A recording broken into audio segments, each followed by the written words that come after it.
2부 예배 때도요, 너무너무 귀하고 은혜로운 찬양 참 감사합니다.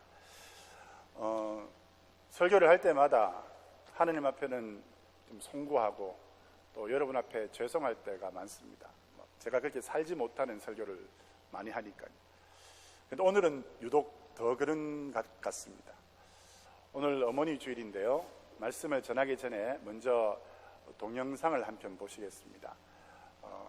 시에다가 음악과 사진을 같이 넣어놓은 동영상입니다. 한번 보시죠.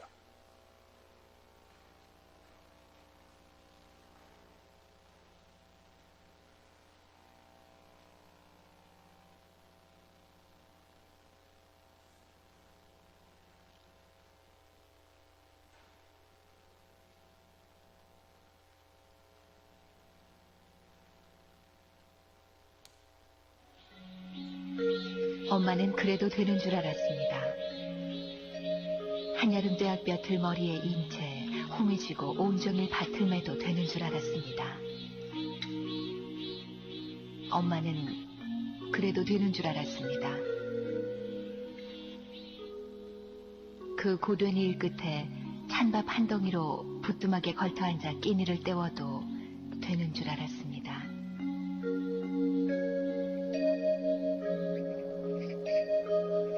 엄마는 그래도 되는 줄 알았습니다. 한겨울 꽁꽁 낸 물에 맨손으로 빨래를 해도, 그래서 동상 가실 날이 없어도 되는 줄 알았습니다.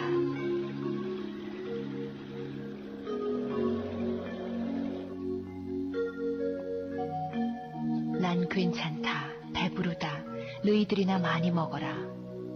더운 밥, 맛난 찬, 그렇게 자식들 다 먹이고 숭늉으로 허기를 달래도 되는 줄 알았습니다.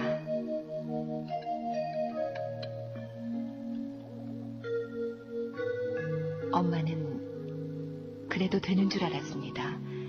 발뒤꿈치가 죄해져 이불이 소리를 내고 손톱이 깎을 수조차 없게 달아 문드러져도 되는 줄 알았습니다. 엄마는 그래도 되는 줄 알았습니다. 술 좋아하는 아버지가 허구한 날 주정을 하고 철부지 자식들이 속을 썩여도 되는 줄 알았습니다.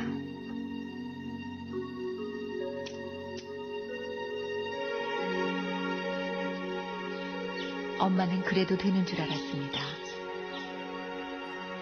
외할머니 보고 싶다, 보고 싶다.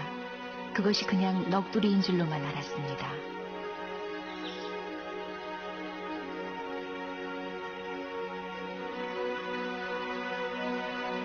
어느 날 아무도 없는 집에서 외할머니 사진을 손에 들고 소리지겨 우는 엄마를 보고도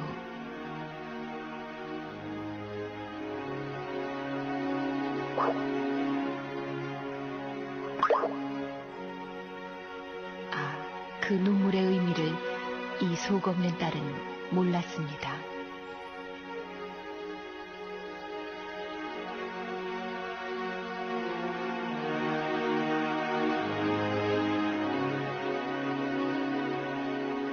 내가 엄마가 되고 엄마가 낡은 액자 속 사진으로만 우리 곁에 남았을 때 비로소 엄마는 그러면 안 되는 것인 줄을 알았습니다. 엄마는 그러면 안 되는 것이었습니다.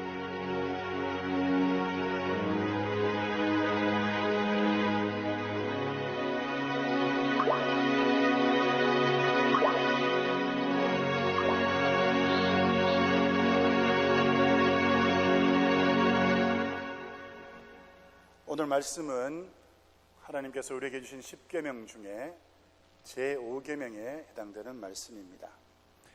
10계명을 보면서 이런 생각을 해봅니다. 10계명이 그 내용들이 우리 인간의 자연스러운 본성이라면 하나님께서 그것을 굳이 계명으로 하셔서 우리에게 지키라고 명령하셨을까? 역으로 말씀드리면 10계명의 내용들은 타락한 인간의 본성에 반하는 그런 내용인 것을 우리는 알 수 있습니다. 10계명 중에 여러분, 내 자녀를 사랑하라, 그런 계명은 없습니다. 왜 없겠습니까? 아무리 악한 자라도 자식에게 좋은 것 줄 줄 알거든요. 사랑하거든요. 물론 자기 개인적인 방법으로, 자기만의 방법으로 사랑하다 보니까 부작용이 있긴 합니다만은 자녀를 사랑하거든요. 부모를 공경하는 부분에 있어서는 어떻습니까? 여러분, 부모를 공경하는 것이 자연스러운 본성입니까? 여러분, 작금의 매스컴을 통해서 들리는 부모님에 대한 자식들의 행동을 보면 더욱 확신이 갑니다. 부모를 공경하는 것은 본성이 아니라, 부모님을 공경하는 것이 본성이 아니라서 계명으로 정해 놓아야 그나마 흉내라도 낸다는 것이 너무 서글프지 않습니까? 성경은 시대의 흐름과 관계없이 늘 한결같이 부모를 공경하라고 이야기하고 있습니다. 5계명이 나타나는 성경의 세 곳에서 부모를 공경하라고 하시는 하나님의 마음을 오늘 이 시간 한번 살펴보기를 원합니다. 먼저는 출애굽기 20장 12절, 오늘 저와 여러분이 읽었던 그 본문의 내용입니다. 여기 보시면 이렇게 기록합니다. 내 부모를 공경하라. 그리하면 내 하나님 여호와가 내게 준 땅에서 내 생명이 길리라. 여기에 사용된 공경이라는 단어는요, 히브리 원어로 카베드입니다. 이 카베드라는 뜻은 중히 여기다, 무겁게 여기다 라는 그런 뜻입니다. 부모의 존재를 가볍게 여기지 말라는 것입니다. 부모님의 말 한마디도 무겁게 엄중하게 생각하라는 뜻입니다. 왜 이렇게 말씀하셨을까요? 많은 인간관계들 중에서 부모님과의 관계에 대해서 특별히 하나님께서 왜 이렇게 말씀하셨을까요? 사실 여러분, 이 제5계명은 인간 부모님과만 관계 있는 계명이 아닙니다. 하늘의 아버지와도 연관되어 있기 때문입니다. 어떤 신학자들은 이렇게 이해합니다. 10계명이 새겨진 두 돌판에 우리가 기존 알고 있는 대로 한 돌판은 1계명에서부터 4계명까지, 또 한 돌판은 6계명에서 5계명부터 10계명까지 하느님 사랑과 이웃 사랑, 그렇게 기록되어 있다고 생각하는데, 이 신학자는 한 계명에, 한 돌판에 1계명부터 5계명까지, 그리고 나머지 한 돌판에 6계명부터 10계명까지 기록되어 있다고 봅니다. 그러니까 부모 공경은 하나님과도 연관돼서 보신다는 의미로 해석하는 것이죠. 고고학적 증거가 어떤 것을 지지하는지 알 수는 없습니다만 분명한 것은 육신의 부모를 공경하지 않고 영적인 아버지를 섬긴다는, 영적인 아버지인 하나님을 섬긴다는 것은 어불성설이라는 것입니다. 설령 그렇게 한다고 해도 육신의 부모님은 제쳐놓고 하나님의 아버지를 열심히 섬긴다고 해도 절대로 하나님께서 그것을 기쁘시게 받지 않음을 시사하는 것입니다. 여러분, 그냥 우리 부모님들은 그분들이 살아왔던 삶만으로도 충분히 마땅히 존중받으셔야 합니다. 현실 감각이 둔하시다고 무시당하실 만한 분들이 아닙니다. 기억력이 오락가락 한다고 우습게 여겨져서도 안 됩니다. 기력이 많이 쇠해져서 이제 별로 보탬이 안 된다고 뒷방 늙은이 취급 받으실 만한 분들이 아닙니다.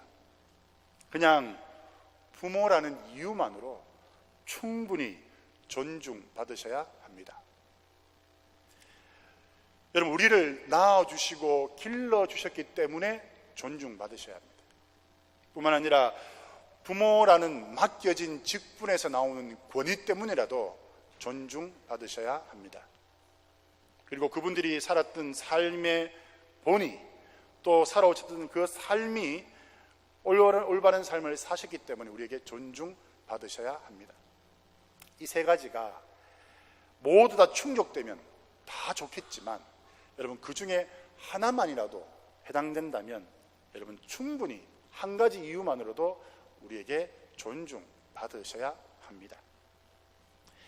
그 다음 5계명을 언급하고 있는 신명기 말씀을 잠시 보겠습니다. 신명기 말씀 보시면요, 너는 내 하나님 여호와께서 명령한 대로 내 부모를 공경하라. 그리하면 내 하나님 여호와가 내게 준 땅에서 내 생명이 길고 복을 누리리라. 신명기에 나오는 이 10계명은 모세가 그냥 돌판을 가지고 낭독하거나 그랬던 것이 아니고요, 이 나름대로 모세가 여기에 해설을 붙여서 설교한 내용입니다. 모세가 죽기 전에 이스라엘 백성들을 가나안 땅에 들어가기 직전에 바로 다시 한 번 더 하나님께서 그들에게 주신 10계명을 설교한 것이지요. 여기에 출애굽기에 나타나는 오래 산다는 축복이 여기도 동일하게 있죠. 내게 준 땅에서 내 생명이 길고 있습니다. 그런데 여기는 하나가 더 추가되었습니다. 뭐가 추가되었죠? 복을 누리리라 라는 말씀이 추가되었습니다.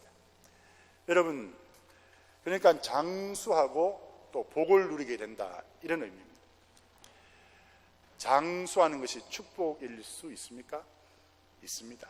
그런데 여러분 사는 것 자체가 더 고통스러운 사람들도 있습니다. 어쩌면 그냥 오래 사는 것은 우리가 날마다 죄를 더해가는 것일 수도 있습니다. 그러므로 오래 산다는 것이 반드시 축복일 수는 없습니다. 여기서 장수한다, 오래 산다, 내 생명이 길다, 이 의미는 무엇입니까? 하나님의 함께 하심과 그 은혜를 누리면서 산다는 의미입니다. 하나님과 함께 합니다. 그리고 하나님께서 주시는 그 은혜를 날마다 누리며 삽니다. 이것이 천국의 삶 아닙니까? 그렇다면 오래 사는 것이 당연히 복입니다. 그렇지요. 또 신학자들은 이 복을 해석할 때에 이 복을 물질의 복으로 해석하기도 합니다. 저는 그건 역시 틀리지 않은 해석이라고 생각합니다. 왜냐하면 한번 보십시오. 하나님께서 부모님을 공경하라 하셨습니다. 그런데 부모님이 점점 연세가 들어가십니다. 부모님을 공경해야 합니다. 그런데 물질이 없이 부모님을 제대로 공경할 수 있겠습니까? 분명히 한계가 있습니다. 물질이 다는 아닐지라도 분명히 부모님 공경에 제약이 있을 수 있습니다. 그러므로 하나님께서 우리에게 부모님을 공경하라고 하시는 것은 부모님을 공경할 때에 거기에 드는 물질을 하나님께서 주시겠다라는 의미입니다. 그게 여러분 지금 말하고 있는 물질의 복이든 좀 전에 말씀드렸던 천국을 누리는 영적인 복이든 어떻든 간에 부모 공경에 대한 우리 하나님의 축복이 분명히 있다는 것입니다. 약속하셨습니다. 이걸 여러분 그것도 얼마나 확실히 보여주셨습니까? 성경 귀퉁이에 잘 우리가 찾지도 못하는 곳에 그렇게 감춰놓고 숨겨놓으신 것이 아닙니다. 10계명 안에, 그것도 정확하게 5계명으로 우리에게 부모를 공경해라, 그리하면 너에게 이런 복을 주겠다라고 약속하셨습니다. 사랑하는 여러분, 그렇다면 우리 교회에 연세 많으신 부모님들이 많다는 것은 어떤 의미입니까? 우리 여기 앞에 앉아 계신 우리 부모님들, 연세 드신 우리 부모님들이 우리 교회에 많다라는 의미는 무슨 의미입니까? 그것은 여러분 축복이지요. 축복이지요. 하나님께서 이분들에게 베풀어 주신 축복입니다. 하나님의 축복의 산 증인들이십니다. 하나 더 보시겠습니다. 에베소서 6장 1절입니다. 보시면 자녀들아 주 안에서 너희 부모에게 순종하라. 이것이 옳으니라. 에베소서 말씀, 이 말씀 저희도 1절밖에 있지 않았습니다만 4절까지 이 말씀이 제5계명을 신약적으로 해석한 내용입니다. 여러분 여기에서 우리 가장 눈에 띄는 것은 바로 단어는 주 안에라는 단어입니다. 주 안에서 이런 단어입니다. 여러분, 마치 이 말이 부모님이 믿음이 없으면 그 말에 순종할 필요가 없다라고 해석을 하신다면 그 해석은 잘못된 해석입니다. 이 말씀은 부모님을 공경하는 우리의 태도와 자세를 이야기하는 것입니다. 무슨 말이냐 하면요, 여러분, 부모님을 공경하는 것이 우리의 의지와 우리의 노력만으로 가능하지 않음을 이야기하는 것입니다. 즉, 부모님을 바라볼 때에 우리 주님을 함께 바라보아야 된다는 것을 이야기하는 것입니다. 그래서 주님이 주시는 마음으로, 그 지혜로, 그 믿음으로 부모님을 공경하라는 의미입니다. 왜냐하면 그래야 제대로 섬길 수 있기 때문입니다. 여러분, 우리의 의지를 너무 신뢰하지 마십시오. 내가 부모님을 한번 공경해봐야지, 내가 부모님을 제대로 섬겨야지 한다고 여러분 섬길 수 있는 것이 아닙니다. 저와 여러분의 결심을 너무 믿지 마십시오. 여러분, 우리는 언제든지 단 한 순간에 부모님을 공경하다가 그 마음이 바뀌어서 부모님을 공격할 수 있습니다. 여러분, 솔직히 저와 여러분에게 묻고 싶습니다. 한번 잘 생각해 보십시오. 부모님을 섬기는 것이 하나님을 섬기는데 걸림돌이 되고 있습니까? 아니면 디딤돌이 되고 있습니까? 잘 한번 생각해 보십시오. 여러분, 부모님을 섬기는 것 자체가 여러분 하나님을 섬기는데 그게 디딤돌이 되어서 더 하나님을 잘 섬기도록 되어지고 있습니까? 아니면 부모님을 섬긴다는 것 자체가 오히려 하나님을 섬기는데 걸림돌이 되고 있습니까? 제가 서두에도 말씀드렸다시피 여러분, 우리의 본성으로는 절대로 부모님을 공경할 수 없습니다. 그렇기 때문에 여러분, 우리가 주님을 바라봐야 하는 것입니다. 주님 안에서만이 이 제5계명을 온전하게 지킬 수 있기 때문입니다. 마지막으로는 여러분, 이 제5계명의 범위를 우리가 볼 필요가 있습니다. 모든 신학자들이 이렇게 얘기합니다. 제5계명은 육신의 부모님만을 이야기하는 것이 아니라고 얘기합니다. 제가 한국에 있을 때에 경로대학을 섬겼습니다. 경로대학에 가시면 여러분 아시다시피 여러 프로그램들이 있는데요. 여러분, 그 프로그램들, 그게 목적이 아닙니다. 경로대학의 목적은 이분들을 전도하는 것입니다. 그런 것들을 접촉점으로, 매개로 사용해서 이분들에게 복음을 전하고 이분들이 예수님 믿도록 하는 것, 그게 경로대의 목적이지요. 그 지역에 맞벌이 부부들이 많았거든요. 그러다 보니까 부모님들이 당신의 그 삶을 정리하고 손주들을 봐주러 그 지역으로 많이 내려오셨습니다. 그런데 이 손주들이 크다 보니까 중학교만 가도 이제는 더 이상 봐줄 게 없는 거예요. 그러니까 외로우신 거예요. 다 직장에 가고 학교에 가고 혼자 집에 남아 계시니까 외로우신 겁니다. 그런 분들에게 경로대학은 아주 좋은 만남의 장소였습니다. 아주 좋은, 그분들에게는 아주 좋은 귀한 장소였습니다. 제가 앞에서 이렇게 이제 우리 경로대학에 오시는 할아버지 할머니들에게 아이고 아버님, 어머님 어서 오세요 이렇게 인사하시면 이분들도 오시면서 반갑게 인사하십니다. 근데 어떻게 인사하는지 아십니까?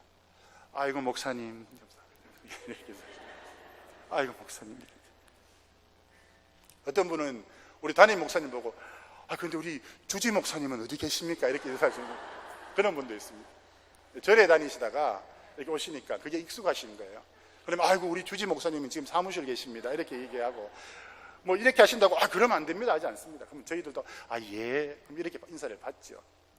이게 여러분 저의 개인적인 생각일 수도 있습니다만은 나름 그곳에서 아들처럼 사랑받았습니다. 그리고 저도 그분들을 아버님 어머님처럼 섬기고 사랑했습니다. 그런데 한 번은 경로대학에 위기가 닥쳤습니다. 여러 가지 이유로 인해서 이 경로대학을 계속 해야 될 것인가 말 것인가에 대한 고민이 생기게 되었습니다. 그때쯤에 어떤 한 어머님이 저를 좀 보자고 하시는 거예요. 목사님, 내 좀 봅시다. 제가 갔죠. 예, 왜요? 이분이 허리춤에서 10,000원짜리 3장을 꺼내시는 거예요. 꼬깃꼬깃 있는 10,000원짜리 3장을 꺼내셔가지고 이거를 꼬깃 돌돌 말아가지고 제 와이셔츠 왼쪽 호주머니에다가 넣어주시는 거예요. 이분이 뭐 그럭저럭 사시는 분이 아니셨습니다.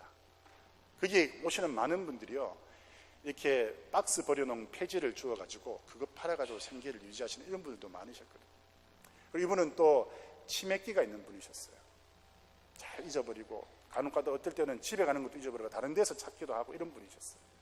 이분이 그 돈 3만원, 꼬깃꼬깃된 그 돈 3만원을 제 호주머니에 넣어주시면서 이렇게 한 말씀 하셨습니다. 뭐라고 말씀하시는지 여러분 기대가 되시죠? 목사님, 감사합니다. 담배라도 한 대 사 피우이소.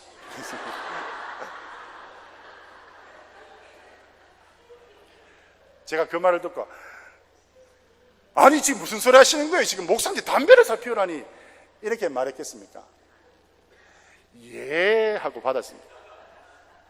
그리고 담배 사 피웠겠습니까? 그거 우리 경로대학 도우미들 앞에 딱 내놨습니다. 내놓고 자초지정을 쭉 설명하고 상황을 설명드렸습니다. 우리 경로대학 도우미들이 여러분처럼 크게 웃었습니다. 그리고 난 다음에 거기에 모인 모든 도우미들이 주님 오시는 그날까지 우리 경로대학 끝까지 하자, 그렇게 결정을 했습니다. 사랑하는 여러분, 저는 주일학교를 제가 섬겼을 때가 있거든요. 유치부도 했었고요, 또 유초동부도 했었고요, 중고동부도 했었습니다. 저는 그럴 때마다 맨 처음 맡아서 할 때 기도가 있습니다. 무슨 기도냐 하면요, 하나님, 이 아이들을 내 자식처럼 사랑할 수 있도록 도와주십시오. 저는 그렇게 기도하고 시작합니다. 하나님, 이 아이들 누구 집사님 아들, 누구 장로님 아들이 아니고 내 아이처럼, 내 자식처럼 생각할 수 있도록 도와주십시오. 저는 경로대학을 할 때도 저는 마찬가지였습니다. 하나님, 여기 오시는 아버님, 어머님, 내 아버지처럼, 내 어머니처럼 사랑할 수 있도록 도와주십시오. 그리고 이분들이 이 땅에서의 삶이 끝나기 전에 반드시 하나님 만나고 천국 갈 수 있도록 도와주십시오. 그렇게 기도했습니다. 근데 놀라운 거는요, 여러분, 그렇게 기도하니까 그런 마음이 늘 생겼습니다. 사랑하는 여러분, 이런 분들이 계시지 않으리라 믿고 저는 말씀을 드립니다. 교회 안의 어른들을 성가시고 귀찮은 분들로 보면 되지 않습니다. 부모를 그렇게 여기고 있다면 그 가정은 이미 망한 가정이나 다름없듯이 교회 안에서 영적인 믿음의 부모님들을 그런 식으로 취급하면 그 교회는 교회 되기를 포기한 것과 다름이 없습니다. 내 아버지, 내 어머니로 보십시오. 마찬가지로 아버지 어머님들께, 아버님 어머님들께 부탁드립니다. 우리 주일학교 아이들, 우리 사랑하는 청년들을 내 아들, 딸로 보십시오. 내 아들, 딸, 내 손주, 내 손자, 손녀로 보십시오. 우리 앞에 오늘 찬양을 해줄 때 앞에 우리 아이들이 있었지 않습니까? 이 마음이 그런 것 같아요. 저도 목사이지만 인간 본성을 어떻게 할 수 없잖아요. 우리 아이들도 한 명 있었으면 좋을 텐데, 이런 마음이 들면서 아니구나. 여러분들도 그러셨죠? 그리고 여러분들 중에 쟤는 뉘집 새끼인고, 새끼라는 게 욕 아닙니다. 뉘집 새끼인고 이렇게 아마 생각하셨죠? 근데 그렇게 하지 마시고요, 아이고 우리 손녀가 저 올라와 있네, 아이고 내 새끼가 저 올라와 있네, 이렇게 보십시오. 교회 안에서 여러분 누구 집 자녀가 아니고요, 교회 안에 있는 모든 아이들은 내 아이들입니다. 소유의 의미에서 내 아이가 아니고요, 관계의 의미에서 내 아이입니다. 내 자식입니다. 그렇게 봐주실 수 있으면 좋겠습니다. 말씀을 맺습니다. 부모를 공경하면 좋고 공경하지 못하면 어쩔 수 없는 그런 선택의 문제가 아닙니다. 하나님이 우리에게 분명히 명령하셨습니다. 뿐만 아니라 여러분, 부모를 공경하면 뭐 장수하고 복을 누리고, 부모를 공경하지 않으면 뭐 이 땅에서 뭐 장수 안 하면 어때? 뭐 또 뭐 복 좀 못 누리면 어때? 이렇게 그냥 나이브하게 생각할 수 있는 문제가 아닙니다. 로마서 1장 30절이나 디모데후서 3장 2절에 보시면요, 부모를 거역하는 죄를 어디에 비유하고 있는지 아십니까? 살인죄, 음란한 죄, 우상숭배의 죄에 비유하고 있습니다. 그 죄와 똑같다는 사실입니다. 여러분, 부모를 거역하는 죄는 저와 여러분이 생각하는 이상으로 크고 심각한 죄입니다. 이것이 이렇게 무서운 죄라는 사실을 인식하지 못하는 것이 어쩌면 더 심각한 문제일지도 모릅니다. 이 문제가 막히면 하나님과의 모든 관계의 통로가 막힌다는 사실을 기억하셔야 됩니다. 부모님을 공경하는 이 문제가 막히면요, 하나님과의 관계의 통로도 분명히 막히게 되어 있습니다. 그걸 푸셔야 됩니다. 5월이 가정의 달이죠. 여러분들에게 한번 여쭤보겠습니다. 여러분들은 자녀가 여러분들을 공경하기를 원하십니까? 공격하기를 원하십니까? 공경하기를 원하시죠. 부모 중에 우리 자녀가 나를 좀 공격해 줬으면 좋겠어, 이런 부모가 어디 있겠습니까? 공경하기를 다 원하실 겁니다. 그런데 여러분, 자녀들은 부모가 앞에서 아무리 이야기하는 그 말을 듣는 것이 아니라 부모의 뒷모습을 봅니다. 즉, 부모님을 잘 섬기는 아빠, 엄마의 모습을 보고 자란 자녀들이 잘못된 경우를 저는 본 적이 없습니다. 앞으로도 없을 것입니다. 왜냐하면 여러분, 부모를 공경하는 것이 인간관계의 가장 기본이기 때문입니다. 부모를 공경하는 것이 하나님과의 관계의 가장 출발이기 때문입니다. 사랑하는 여러분, 저는 우리 교회 안에서 각 가정들마다 이런 모습들이 아름답게 잘 이루어지고, 또 교회 안에서 서로서의 관계 속에서도 우리가 믿음 안에서 아버지, 어머니, 자녀, 이런 관계들이 이루어질 때, 여러분, 저는 그곳이 천국이 될 수 있다고 생각을 합니다. 우리 오타와 한인교회가 그런 천국을 이루어갈 수 있었으면 좋겠습니다. 기도하시겠습니다.